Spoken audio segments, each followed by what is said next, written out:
At ito na naman nga ang inyong Pinay Wife. Wow, may pangalan na yung vlog ko, 'di ba?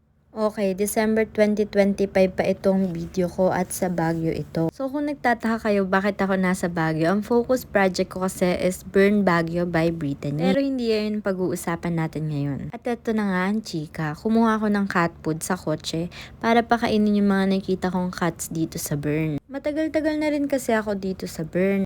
At ito nga mga pusa na to ang lagi kong kasama kapag nagmamaning ako dito sa coffee project. Noong mga panahong to, marami rin kaming pusa sa bahay, nasa 20 plus.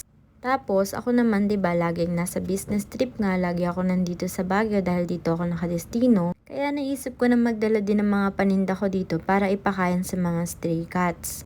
Pero nitong April nga, nung pumunta ako sa Baguio, wala na dun yung mga cats na pinapakain ko kaya medyo nalungkot ako. Tinanong ko sa isang staff ng coffee shop kung saan napunta yung mga pusa. Sabi niya yung dalawa daw kinuha niya at inuwi at yung iba naman ay wala na. Syempre nalungkot ako pero wala naman na tayong magagawa dun. Dati hindi rin ako mahilig sa pusa.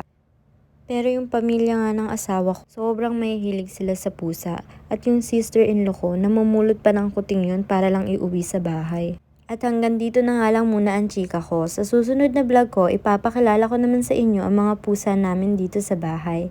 Bye!